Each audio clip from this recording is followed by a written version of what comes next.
दुनिया का सबसे मुश्किल काम है किसी का ट्रस्ट जीतना और सबसे आसान काम है उसी ट्रस्ट को तोड़ना।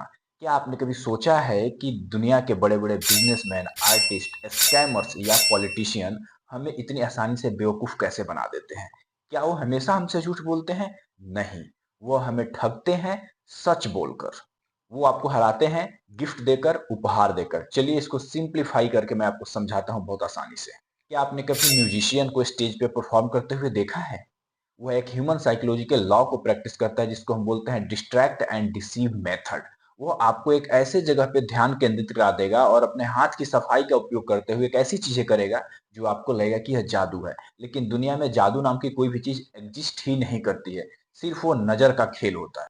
सो welcome to the darkest psychological class from the 48 law of power. My name is Amit Gupta और आप देख रहे हैं 48 लॉ ऑफ पावर सीरीज को। लॉ 12 ये बोलता है कि अपने शिकार को हराने से पहले थोड़ी सी ईमानदारी और उदारता का इस्तेमाल करें। एंशियंट टाइम में चाइनीज लोग इसे बोलते थे गिविंग बिफोर यू टेक। आज हम सीखेंगे कैसे एक छोटी सी ईमानदारी बड़ी बड़ी चालाकी को आसानी से छुपा लेती।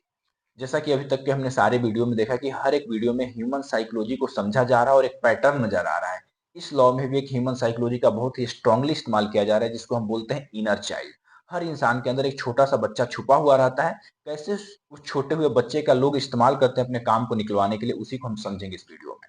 हिस्ट्री का सबसे बड़ा धोखा आपको याद है? यूनानियों ने ट्रॉय शहर को 10 सालों से चारों तरफ से घेर के रखा था, लेकिन 10 सालों में उसके दीवार को नहीं तोड़ पाए। अंततः उन्होंने हार मान ली और ये घोषणा कर दिया कि हम हार गए। और उन्होंने उपहार के रूप में एक लकड़ी का घोड़ा देने का वादा किया। फिर ट्रॉय शहर के सभी सैनिक आए और उस घोड़े को खुद से उस शहर के अंदर ले गए। रात को उस घोड़े के अंदर से सैनिक निकली और पूरे शहर को तबाह कर दिया।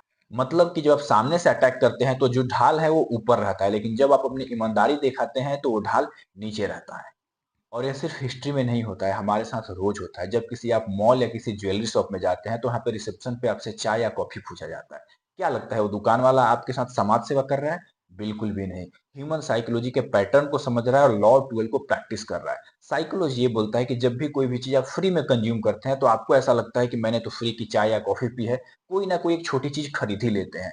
और आप वहां पे परचेज करते ही करते हैं अपने ईगो को सेटिस्फाई करने के लिए या अपने पावर को दिखाने के लिए। And that is the moment when you strike. AI Capone America का सबसे कुख्यात अपराधी था। वह मर्डर और इलीगल काम करता था, लेकिन पब्लिक उससे बहुत प्यार करती थी। क्यों? क्योंकि वो शाम को एक सूप किचन चलाता था जिसमें गरीबों को खाना मिलता था। तो यहाँ पे मतलब ये है कि कोई भी एक अच्छी चीज करके बहुत सारी उसके अंदर ऐसी चीजें आप छुपा सकते हैं।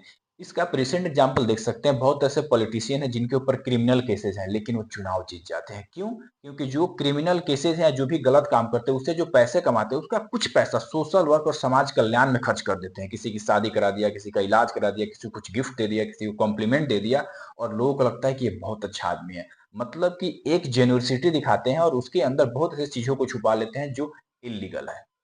फर्स्ट डेट या इंटरव्यू में कुछ ऐसे लोग होते हैं जो जानबूझकर अपनी एक गलती को पहले ही बता देते हैं, जिससे कि सामने वाला आदमी को लगे कि यार ये बंदा तो बहुत ही जेन्युइन है। और एक बार वो गलती बता दिया कि सर मैं तो किसी को डांट नहीं पाता हूँ, सामने वाला बिलीव कर लेगा कितनी सच्चाई से सारी चीजें बता रहा है। उसके बाद वो जितनी गलत चीजें बोलेगा सभी आपको सच लगेगा। अब बात करते हैं how to develop this skill. Point number one, give before you take. सबसे पहले लोगों को देना सीखिए, उसको हेल्प करिए, उसको कॉम्प्लीमेंट दीजिए, उसकी मदद करिए।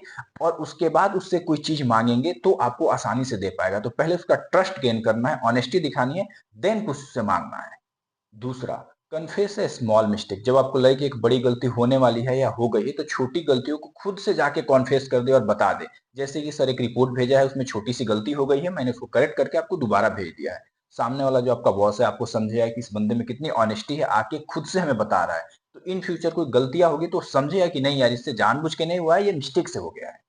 तीसरा, first impression is last impression. जब भी आप किससे पहली बार मिलते हैं तभी से इस लॉ को प्रैक्टिस करिए, या जितने भी हमने लॉ प्रीवियसली बताया है 1 से लेकर 11 तक, उसको उसके ऊपर अप्लाई कीजिए और उसका इस्तेमाल कीजिए। क्योंकि एक बार जो आपके मन में छवि बन जाती है उसको तोड़ना बहुत मुश्किल है। तो first impression is very very important.